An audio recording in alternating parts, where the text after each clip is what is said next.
Hi students, in last lecture we studied about the study of ionic radii leads to the two important generalizations. So first we do the quick revision of that topic. तो कल हमने पढ़ा था कि जो ionic radii है वहाँ से हमें दो इंपॉर्टेंट जनरलाइजेशन के बारे में पता चलता है. जैसे फर्स्ट जनरलाइजेशन को हमने डिटेल में पढ़ा था, दैट इज क्या था, जो केटाइन है, केटाइन का रेडियस है जो हमेशा क्या होगा, हमेशा उसका रेडियस स्मॉलर होता है as comparison to parent atom के. जैसे क्या था, जो हमने पढ़ा था कि जो केटाइन है, केटाइन कैसे बनता है, एक या एक से ज़्यादा इलेक्ट्रॉन को लूज करके बनता है. जब क्या था एटम अपनी गैसीय स्टेट में होगा उस दौरान वो क्या करता है, अपने आउटरमोस्ट शेल से एक या एक से ज़्यादा इलेक्ट्रॉन को लूज कर देता है. तब हमारे पास क्या होगी, केटाइन की फॉर्मेशन होगी. जनरली कहता क्या होता है, जो आउटरमोस्ट शेल इलेक्ट्रॉन्स होते हैं, दैट मीन्स जो आउटरमोस्ट शेल में टोटल नंबर ऑफ इलेक्ट्रॉन होते हैं उसमें से इलेक्ट्रॉन जब रिमूव होगा तो वहाँ से हमारे पास क्या बनेगा, केटाइन फॉर्मेशन होगी. कहता है ये जो केटाइन है उसका साइज हमेशा क्या होगा, जो हमारे पास आइसोलेटेड गैसेस एटम है उसके कंपेरेटिवली हमेशा क्या होता है, स्मॉल साइज होता है. जैसे हमने एग्जाम्पल लेके डिस्कस करा था लिथियम की. जैसे कहता है लिथियम का एटॉमिक नंबर क्या होता है, 3 एटॉमिक नंबर होता है एंड उसकी इलेक्ट्रॉनिक कन्फिग्रेशन कितनी होती है, 1s2 2s1 उसकी क्या होगी, इलेक्ट्रॉनिक कन्फिग्रेशन होगी. कहता है लिथियम क्या करेगा, स्टेबल नोबल गैस कन्फिग्रेशन को एक्वायर करने के लिए अपना 2s वाला 1 इलेक्ट्रॉन को क्या कर देता है, लूज कर देता है. तो वहाँ से जो लिथियम है वो क्या बन जाएगा, केटाइन बन जाएगा एंड 1 इलेक्ट्रॉन को क्या कर देगा, लूज कर देगा. तो कहता है यहाँ पे जो लिथियम केटाइन है, लिथियम केटाइन में नंबर ऑफ प्रोटॉन्स कितने हैं, 3 है.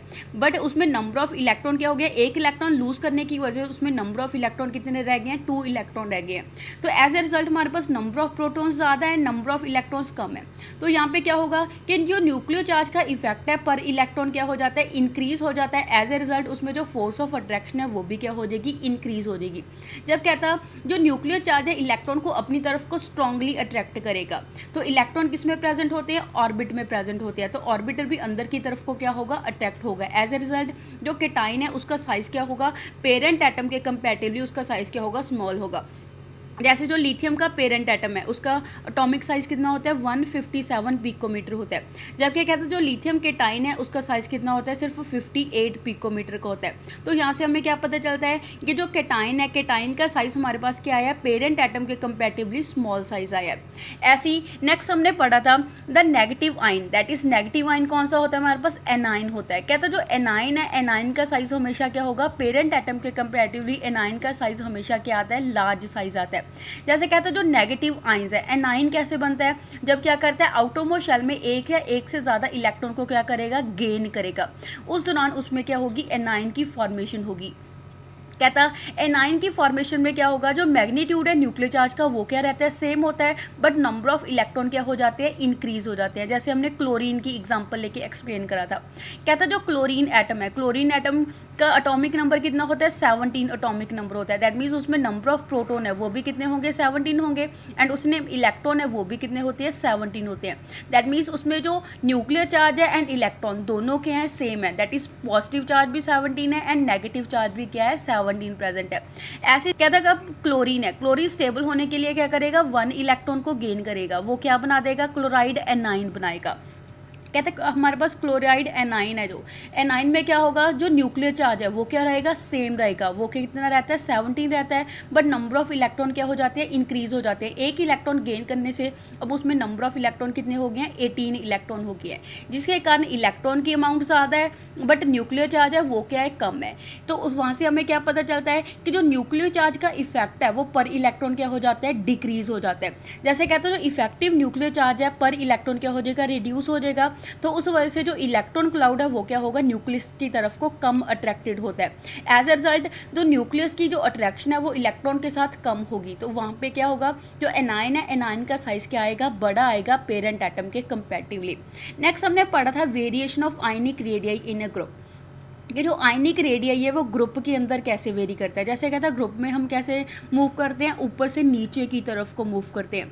उस दौरान कहता है जो आयनिक रेडियाई है टॉप से बॉटम की तरफ को जो मूव करेंगे आयनिक रेडियाई की वैल्यू क्या होती रहती है, इंक्रीज होती रहती है. ये कहता है किस वजह से होती है, बिकॉज जो आयनिक रेडियाई में इंक्रीज आ रहा है वो किस वजह से हो रहा है, बिकॉज कहता है जब हम ऊपर से नीचे की तरफ को मूव करेंगे उसमें एक एक प्रिंसिपल क्वांटम लेवल क्या होता रहता है, इंक्रीज होता रहता है. एज ए रिजल्ट उसमें नंबर ऑफ शेल क्या होते जाएंगे, इंक्रीज होते जाएंगे. बट उसमें क्या होते हैं, नंबर ऑफ इलेक्ट्रॉन क्या रहते हैं, सेम रहते हैं आउटरमोस्ट शेल के अंदर.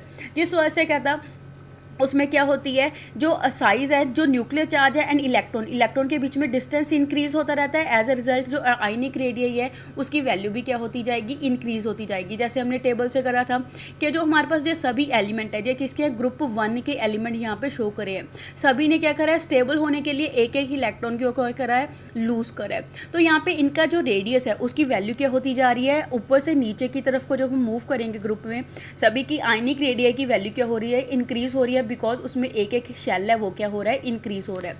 नेक्स्ट हमने पढ़ा था variation of size in an iso electronic series. कहते हैं जो साइज है वो आइसो इलेक्ट्रॉनिक सीरीज में कैसे वेरी करता है। जैसे कहते हैं जो आइसो इलेक्ट्रॉनिक आइंस है वो क्या होते हैं, आइंस होते हैं डिफरेंट एलिमेंट में, जिसमें नंबर ऑफ इलेक्ट्रॉन सेम होंगे, बट उसमें क्या होगा, जो मैग्नीट्यूड है न्यूक्लियर चार्ज का वो क्या होगा, डिफरेंट होगा। उसको हम क्या बोलेंगे, आइसो इलेक्ट्रॉनिक सीरीज बोलेंगे।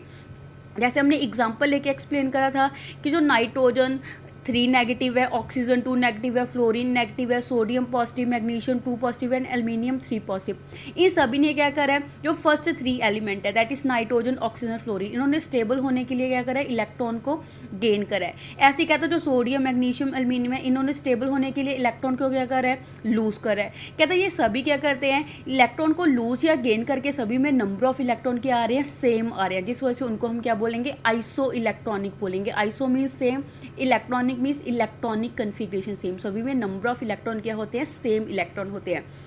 बट कहता जो न्यूक्लियर चार्ज है वो क्या करता है, वेरी करता है। न्यूक्लियर चार्ज उसके एटॉमिक नंबर के अकॉर्डिंग क्या करेगा, वेरी करेगा। एंड उस सीरीज को हम क्या बोलते हैं, आइसो इलेक्ट्रॉनिक सीरीज बोलते हैं। Now we come to today's topic that is ionisation enthalpy. आज हम डिस्कस करेंगे कि आयनाइजेशन इंथैल्पी क्या होती है। कहते जो इलेक्ट्रॉन्स होते हैं एटम के अंदर वो किस तरफ को अट्रैक्टेड होते हैं, पॉजिटिवली चार्ज न्यूक्लियस की तरफ को क्या होंगे, अट्रैक्टेड होंगे। कहता अगर हमें आउटर मोस्ट शेल से इलेक्ट्रॉन को रिमूव करना है तो उसके लिए हमें क्या करना पड़ेगी, उसको एनर्जी सप्लाई करनी पड़ेगी। कहता अगर हम उसको एनर्जी देंगे तो उस दौरान हमारे पास क्या होगा, जो इलेक्ट्रॉन है आउटरमोस्ट शेल से वो क्या हो जाएगा, रिमूव हो जाएगा। तो कहता जो क्वांटिटेटिव मेजर है कि एटम के अंदर कितनी टेंडेंसी है इलेक्ट्रॉन को लूज करवाने की, उसको हम उसकी क्या बोलते हैं, आयनाइजेशन इंथैल्पी बोलते हैं। यहाँ से आयनाइजेशन इंथैल्पी की डेफिनेशन क्या होगी, कि कितनी अमाउंट ऑफ एनर्जी रिक्वायर्ड है, कि कितनी एनर्जी की उसको ज़रूरत है ताकि वो अपने अखीरले शेल से क्या कर सके, इलेक्ट्रॉन को रिमूव कर सके। जब वो अपनी किस स्टेट में होता है, ग्राउंड स्टेट के अंदर होता है। जितनी एनर्जी की उसे रिक्वायरमेंट होगी उस एनर्जी को हम क्या बोलेंगे, आयनाइजेशन इंथैल्पी बोलते हैं। जैसे कहता जो फर्स्ट आयनाइजेशन इंथैल्पी है, फर्स्ट आयनाइजेशन इंथैल्पी मीन्स जब कहता एटम क्या करेगा, अपना फर्स्ट इलेक्ट्रॉन लूज करेगा, उस दौरान जितनी एनर्जी की रिक्वायरमेंट होगी उसको हम उसकी क्या बोलेंगे, फर्स्ट आयनाइजेशन इंथैल्पी बोलेंगे। ऐसे कहता जो सेकंड इलेक्ट्रॉन रिमूव करेगा, सेकंड इलेक्ट्रॉन को रिमूव करवाने के लिए उसको कितनी एनर्जी देनी पड़ती है, उसको हम क्या बोलेंगे, सेकंड आयनाइजेशन इंथैल्पी बोलेंगे। कहता ये जो एनर्जी होती है कि कितनी अमाउंट ऑफ एनर्जी रिक्वायर होगी इलेक्ट्रॉन को रिमूव करने के लिए, उसको हम क्या बोलेंगे, आयनाइजेशन इंथैल्पी बोलेंगे। जैसे कहता है सभी इलेक्ट्रॉन को हम एक साथ रिमूव नहीं करते, सभी इलेक्ट्रॉन को क्या करेंगे, एक एक करके क्या करते हैं, रिमूव करते हैं। जैसे हमने एग्जांपल ले ली, यहाँ पे हमने एक्स एटम लिया है, वो किस स्टेट में, अपनी गैसीय स्टेट में। जब कहता है एटम अपना इलेक्ट्रॉन लूज करेगा तो वो किस स्टेट में होना चाहिए, आइसोलेटेड गैसीय स्टेट में होना चाहिए, तभी वो इलेक्ट्रॉन को क्या कर पाता है, लूज कर पाता है। तो हमने एक्स एटम लिया है जो वो किस स्टेट में, अपनी गैसीय स्टेट में है। उस दौरान कहता है जो एक्स एटम है वो क्या कर रहा है, फर्स्ट अपना एक इलेक्ट्रॉन लूज कर रहा है, तो वो क्या बनाएगा, एक्स पॉजिटिव चार्ज वाला कैटाइन बना देगा। कहता है जो फर्स्ट इलेक्ट्रॉन को रिमूव करने के लिए उसको कितनी एनर्जी की ज़रूरत है, उस एनर्जी को हम क्या बोलेंगे, फर्स्ट आयनाइजेशन इंथैल्पी बोलेंगे। यहाँ से फर्स्ट आयनाइजेशन इंथैल्पी की डेफिनेशन क्या होगी, enthalpy change when most loosely bound electron is removed, कि कितनी एनर्जी चेंज आई है जब उसने अपना सबसे लूजली बाउंड इलेक्ट्रॉन को क्या करा है, रिमूव करा है अपनी आइसोलेटेड गैसियस एटम के अंदर से, उसको हम क्या बोलते हैं, उसकी फर्स्ट आयनाइजेशन इंथैल्पी बोलते हैं। कहते हैं ये जो आयनाइजेशन इंथैल्पी है इसको हम किस टर्म में एक्सप्रेस करते हैं, किलो जाउल पर मोल की टर्म में क्या करेंगे, एक्सप्रेस करेंगे। सिमिलरली कहता जो सेकंड आयनाइजेशन इंथैल्पी है, मीन्स कहता जो हमारे पास फर्स्ट कैटाइन है, एक तो हमें हमारे पास पॉजिटिव चार्ज वाला कैटाइन बन गया, अब हम उसमें क्या करना है, सेकंड इलेक्ट्रॉन को लूज करवाना है। कहता उसमें से सेकंड इलेक्ट्रॉन जब वो लूज करेगा तो वो क्या बन जाएगा, X2 पॉजिटिव चार्ज वाला कैटाइन बन जाएगा। उस दौरान कहता है सेकंड इलेक्ट्रॉन को लूज करवाने के लिए उसको कितनी एनर्जी हमने प्रोवाइड करी है, उस एनर्जी को हम क्या बोलते हैं, सेकंड आयनाइजेशन इंथैल्पी बोलते हैं। सिंस कहता है जो एनर्जी की रिक्वायरमेंट है इलेक्ट्रॉन को रिमूव करवाने के लिए एटम के अंदर से, देयरफॉर उसको हम क्या बोलेंगे, आयनेशन इंथैल्पीज बोलेंगे। मीन क्या था, हमारे पास जो फर्स्ट आयनेशन इंथैल्पी है एंड सेकंड आयनेशन इंथैल्पी है, दोनों इंथैल्पी के सम से हमारे पास क्या आ जाएगी, टोटल एनर्जी आ जाएगी कि टोटल 2 इलेक्ट्रॉन को रिमूव करवाने के लिए उसको कितनी एनर्जी की रिक्वायरमेंट हमें देनी पड़ती है। एंड ये जो वैल्यू आती है वो हमेशा किस में आती है, पॉजिटिव वैल्यू आती है, बिकॉज इस दौरान हम उसको एनर्जी दे रहे हैं। जब एनर्जी लूज होती है तब वो नेगेटिव में आएगी, इस केस में हम उसको एनर्जी प्रोवाइड कर रहे हैं। इस वजह से जो आयनेशन इंथैल्पी है उसकी वैल्यू हमेशा क्या आएगी, पॉजिटिव वैल्यू हमारे पास शो होगी। एंड दस कहता जो आयनाइजेशन इंथैल्पी है वहाँ से हमें पता चलता है, कहता जितनी आसानी से इलेक्ट्रॉन को लूज करेगा उतनी आयनाइजेशन इंथैल्पी की वैल्यू क्या होती है, कम होती है। जितनी डिफिकल्टी से इलेक्ट्रॉन को लूज करता है उतनी आयनाइजेशन इंथैल्पी की वैल्यू क्या होगी, हाई वैल्यू आती है। दिस एविडेंटली कहता smaller the value of ionisation enthalpy, जितनी कहता आयनाइजेशन इंथैल्पी की वैल्यू कम होगी उतना आसानी से इलेक्ट्रॉन क्या हो जाता है, एटम से रिमूव हो जाता है। मीन्स कहता जितनी उसकी न्यूक्लियस से अट्रैक्शन कम होगी, जितना न्यूक्लियस से दूरी पे होगा उतना वो क्या है, लूजली बाउंड है। अगर लूजली बाउंड है तो वो आसानी से एटम से रिमूव हो जाएगा। दैट मीन्स उसको रिमूव करने के लिए हमें क्या करनी पड़ेगी, कम एनर्जी उसको देनी पड़ेगी। उस केस में आयनाइजेशन इंथैल्पी की वैल्यू क्या आती है, हमेशा लो वैल्यू आएगी हमारे पास। Next is factors governing ionization enthalpy, कि कौन से फैक्टर हैं जिसके ऊपर आयनाइजेशन इंथैल्पी है वो डिपेंड करती है। इसको हम नेक्स्ट वीडियो में कंटिन्यू करेंगे।